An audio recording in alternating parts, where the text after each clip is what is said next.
Hello students, आज हम discuss करेंगे transportation in humans. Life process जो चैप्टर है बायोलॉजी का, उसके अंदर टॉपिक है ट्रांसपोर्टेशन। तो आज हम उसके बारे में डिस्कस करने वाले हैं। सबसे पहले हम बात कर लेते हैं ट्रांसपोर्टेशन क्या चीज़ होती है और ह्यूमंस में किन चीज़ों का ट्रांसपोर्टेशन करना है। तो देखिए, जैसे हमने पढ़ा था डाइजेशन की प्रोसेस में फूड को एब्जॉर्ब कर लिया जाता है और रेस्पायरेशन की प्रोसेस में लंग्स के द्वारा जो रेस्पायरेटरी गैसेस होती हैं उनको ब्लड के द्वारा या ब्लड के अंदर डिफ्यूज़ कर दिया जाता है। तो ये जो चीज़ें हैं जैसे ग्लूकोज है, अमीनो एसिड्स है, मिनरल्स है, हार्मोन्स हैं, इन सब चीज़ों को बॉडी के हर पार्ट की ज़रूरत होती है। तो इन सब चीज़ों को बॉडी के हर पार्ट तक पहुंचाना ही ट्रांसपोर्टेशन कहलाता है। ठीक है, और हम इसको अच्छे से समझते हैं कि एक्चुअल में ट्रांसपोर्टेशन क्या है। तो देखिए, transportation is a process in which a substance synthesized or absorbed in one part of the organism is carried to other part of its body। यानी कहने का मतलब है कि किसी भी ऑर्गेनिज्म के किसी भी एक बॉडी पार्ट में अगर कोई एक सब्सटेंस सिंथेसाइज होता है या एब्जॉर्ब होता है, ठीक है, किसी एक पार्ट में कोई एक प्रोडक्ट, कोई भी एक सब्सटेंस सिंथेसाइज होता है या एब्जॉर्ब होता है, जैसे स्मॉल इंटेस्टाइन में फूड एब्जॉर्ब होता है, ठीक है, लंग्स के एल्वियोली में रेस्पायरेटरी गैसेस एब्जॉर्ब होती हैं, ठीक है। अब अगर वो एब्जॉर्ब होकर वहीं की वहीं रह जाएंगी तो बाकी बॉडी पार्ट्स को कैसे मिलेगी? तो उन्हें बाकी के बॉडी पार्ट्स तक भी पहुंचाना होता है। तो उसके लिए खास सिस्टम की ज़रूरत पड़ती है जिसे हम क्या बोलते हैं, ब्लड सर्कुलेटरी सिस्टम कहते हैं। ओके, तो हम डेफिनेशन पे आते हैं। Transportation is a process in which substance synthesised और absorbed in one part of the organism is carried to other part of its body. ठीक है, एक पार्ट में सिंथेसाइज करके एब्जॉर्ब करके बॉडी के दूसरे पार्ट में पहुंचाना ही ट्रांसपोर्टेशन कहलाता है। लेकिन अब इसके लिए एक खास सिस्टम की ज़रूरत पड़ती है जिसमें हम कहते हैं ब्लड सर्कुलेटरी सिस्टम। ठीक है, तो ह्यूमंस का जो ब्लड सर्कुलेटरी सिस्टम है ये क्लोज्ड ब्लड सर्कुलेटरी सिस्टम होता है। वैसे ब्लड सर्कुलेटरी सिस्टम दो टाइप के होते हैं, एक होता है ओपन ब्लड सर्कुलेटरी सिस्टम और एक होता है क्लोज्ड ब्लड सर्कुलेटरी सिस्टम। ठीक है, ओपन ब्लड सर्कुलेटरी सिस्टम ऐसा होता है जिसमें जो ब्लड होता है वो ब्लड वेसल्स के अंदर फ्लो नहीं होता है, ठीक है। और क्लोज्ड ब्लड सर्कुलेटरी सिस्टम में ब्लड जो होता है वो ब्लड वेसल्स के अंदर ही फ्लो होता है। तो ह्यूमंस में क्लोज्ड ब्लड सर्कुलेटरी सिस्टम पाया जाता है और ये मेनली इसके जो कंपोनेंट्स हैं ये तीन ऑर्गन से मिलकर के बनता है। पहला ब्लड वेसल्स एंड हार्ट। आज के इस टॉपिक में, आज के इस पार्ट में हम केवल ब्लड और ब्लड वेसल्स के बारे में बात करने वाले हैं। हार्ट के बारे में, हार्ट का इंटरनल स्ट्रक्चर के बारे में, हार्ट की वर्किंग के बारे में हम नेक्स्ट एक सेपरेट वीडियो में बात करेंगे। तो देखिए, सबसे पहले हम बात करते हैं ब्लड के बारे में। ब्लड क्या है? ब्लड एक कनेक्टिव टिश्यू है। ब्लड क्या है? एक कनेक्टिव टिश्यू है। It is red coloured. ये रेड कलर का होता है, ठीक है। अब ये रेड कलर का क्यों होता है? क्योंकि इसमें आरबीसीज होती हैं, ठीक है। आरबीसीज की प्रेजेंस की वजह से ये रेड कलर का होता है। एक लिक्विड है, रेड कलर का एक लिक्विड है। ये क्या करता है? Which supplies nutrients and oxygen to all the living cells. जो सभी लिविंग सेल्स को सभी न्यूट्रिएंट्स और ऑक्सीजन सप्लाई करता है। And remove waste produce and CO2। अब लिविंग सेल के अंदर जो भी वेस्ट प्रोड्यूस होता है और जो CO2 बनती है रेस्पायरेशन की प्रोसेस में, उसको रिमूव करता है। It forms about 7 to 8% of the body weight. एक ह्यूमन का जो बॉडी वेट होता है उसका 7 से 8% जो वेट होता है वो ब्लड का होता है। अगर हम इसके नेचर की बात करें तो ये स्लाइटली एल्केलाइन नेचर का होता है, ठीक है। इसका जो pH है वो लगभग 7.4 के समथिंग होता है। ओके, अब हम इसके कंपोजिशन की बात करते हैं कि ब्लड का कंपोजिशन क्या है, मतलब ब्लड किन चीज़ों से मिलकर के बनता है। तो ब्लड में दो मेन कंपोनेंट्स होते हैं, 2 मेन कंपोनेंट्स से मिलकर के ब्लड बनता है। One is plasma and another one is blood cells. तो सबसे पहले हम प्लाज्मा की बात करते हैं। तो देखिए, प्लाज्मा क्या है? प्लाज्मा एक फ्लड मैट्रिक्स होता है। प्लाज्मा क्या है? एक फ्लड मैट्रिक्स होता है। जैसे हम ये ब्लड मान लेते हैं, पूरा ब्लड है, ये एक ब्लड सेल, ठीक है। इसके अंदर जो लिक्विड भरा हुआ है, जो लिक्विड पार्ट है ब्लड का, वो कहलाता है प्लाज्मा, ठीक है। अब इस प्लाज्मा के अंदर जो ब्लड सेल्स होती हैं वो सस्पेंडेड होती हैं, तैरती रहती हैं। इसके अंदर ब्लड सेल्स तैरती रहती हैं, ठीक है। तो यानी एक फ्लड मैट्रिक्स होता है, एक बेसिक लिक्विड होता है जिसके अंदर एम्बेडेड होती हैं, जिसके अंदर सस्पेंडेड होती हैं ब्लड सेल्स, ठीक है। तो प्लाज्मा क्या है, प्लाज्मा का कंपोजिशन क्या है हम देखते हैं। प्लाज्मा जो है पूरे ब्लड का 55% वॉल्यूम जो है वो प्लाज्मा बनाता है। यानी कि अगर हम ओवरऑल ब्लड देखें तो ब्लड में 55% तो प्लाज्मा होगा और जो 45% है वो ब्लड सेल्स होंगी, राइट।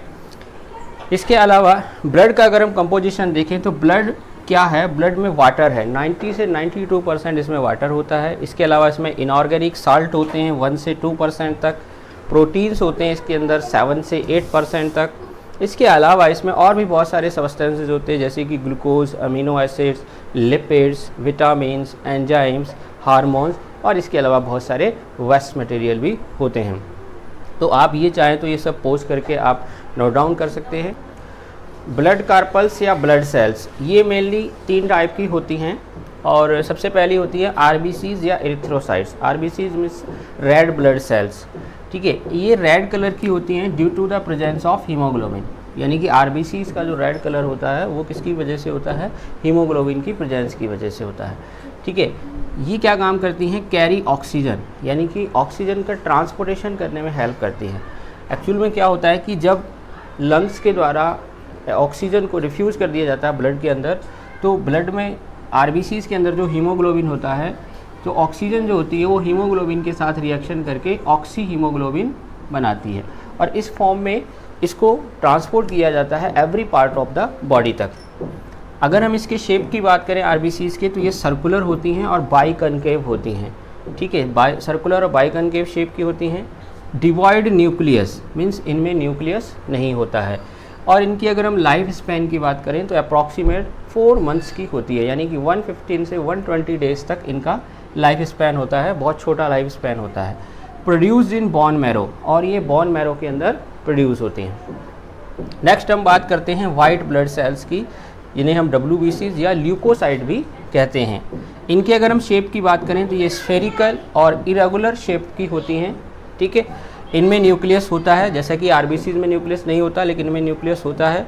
और अगर हम साइज देखें इनका तो आरबीसीज की तुलना में ये बहुत छोटी होती हैं और ये क्या काम करती हैं, fight against germs and other foreign particles. यानी कि अगर हमारी बॉडी में कोई भी फॉरेन पार्टिकल एंटर होता है या कोई भी जर्म्स एंटर होता है, उसके खिलाफ ये फाइट करती हैं और एंटीबॉडी मैन्युफैक्चर करती हैं, यानी कि उसके अगेंस्ट ये एंटीबॉडीज़ को मैन्युफैक्चर करती हैं। इसीलिए इन्हें सोल्जर्स ऑफ द बॉडी भी कहा जाता है, राइट।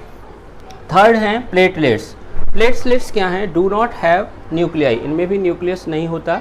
ये ओवल शेप की होती हैं और हेल्प इन ब्लड क्लोटिंग, ये ब्लड क्लोटिंग में हेल्प करती हैं। जैसे आपने देखा होगा कभी हमें चोट लग जाती है तो उस चोट लगे हुए स्थान से ब्लड फ्लो होने लगता है और कुछ देर बाद वो ब्लड बहना रुक जाता है, तो दिस इज़ ब्लड क्लोटिंग। तो यहाँ पर क्या होता है कि एक ब्लड क्लोट बन जाती है, तो उसको बनाने में मेन रोल होता है प्लेटलेट्स का। इसके अलावा ये भी बोन मैरो में बनती हैं स्टेम सेल से, ओके। अब हम फंक्शन ऑफ ब्लड की भी बात कर लेते हैं कि ब्लड के क्या फंक्शन है। तो ओवरऑल अगर हम देखें तो ब्लड के क्या फंक्शन है, सबसे बड़ा इसका जो फंक्शन है वो है ऑक्सीजन को लंग्स से बॉडी के डिफरेंट पार्ट्स तक पहुँचाना, ठीक है। हार्ट से जो इम्प्योर ब्लड होता है वो लंग्स में जाता है प्योर होने के लिए, ऑक्सीजनेटेड होने के लिए, और इस ऑक्सीजनेटेड ब्लड को वापस हार्ट में पहुंचा दिया जाता है और हार्ट से ये फिर सभी बॉडी पार्ट्स में जाता है। तो यानी कि ऑक्सीजनेटेड ब्लड को पहुंचाने का काम जो है वो कौन करते हैं, लंग्स करते हैं, या ब्लड को ऑक्सीजनेटेड करने का काम भी लंग्स करते हैं, या फिल्टर करने का काम भी लंग्स करते हैं। इसके अलावा ये ऑक्सीजन को कैरी करता है ब्लड, कि ऑक्सीजन हमने यहाँ पे देखा ऑक्सी हीमोग्लोबिन के रूप में ऑक्सीजन को कैरी करते हैं। इसके अलावा कार्बन डाइऑक्साइड को भी ये कैरी करता है, ठीक है। ब्लड के प्लाज्मा के अंदर भी कार्बन डाइऑक्साइड जो होती है वो डिज़ोल्व होकर के ट्रांसपोर्ट होती है। इसके अलावा ब्लड के अंदर जो वाटर है उसके अंदर डिज़ोल्व होकर भी कार्बन डाइऑक्साइड ट्रांसपोर्ट होती है, यानी कि ऑक्सीजन और कार्बन डाइऑक्साइड का ट्रांसपोर्टेशन भी ये करता है। इसके अलावा जो भी डाइजेस्टेड फूड होता है, रेस्पिरेटरी गैसेस होती हैं, है ना, और जो भी हार्मोन्स होते हैं और जो भी वेस्ट जनरेट होता है लिविंग बॉडी की सेल के अंदर, उसको बॉडी से बाहर रिमूव भी करने का काम ब्लड के द्वारा ही किया जाता है। इसके अलावा हमारी बॉडी का जो टेम्परेचर होता है उसे रेगुलेट किया जाता है ब्लड के द्वारा, यानी हमारी बॉडी का टेम्परेचर रेगुलेट करने का काम भी ब्लड करता है। नेक्स्ट हम बात करते हैं ब्लड वेसल्स के बारे में। तो ये भी 3 टाइप की होती हैं, आर्टरीज, वेंस एंड कैपिलरीज। तो सबसे पहले हम बात करते हैं आर्टरीज़ की। तो आर्टरीज जो होती हैं ये थिक वॉल्ड होती हैं। अब इसका भी कारण है कि ये थिक वॉल क्यों होती हैं। ये थिक वॉल्ड होती हैं situated deep in the body, यानी बॉडी की जो सरफेस है उसमें डीप पाई जाती हैं, गहराई में पाई जाती हैं। ठीक है, अब ये थिक वॉल्ड इसलिए होती हैं क्योंकि blood flows at high pressure with jerk from heart, यानी कि इनमें क्या होता है कि ये ब्लड को हार्ट से ऑर्गन तक लेके जाती हैं।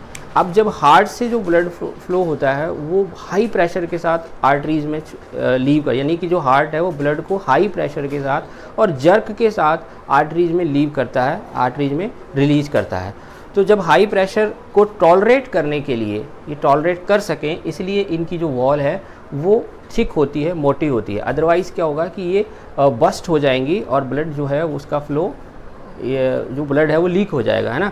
तो उसको लीकेज को रोकने के लिए और इस हाई प्रेशर को टॉलरेट कर सके, इसलिए इनकी जो वॉल है वो थिक होती है।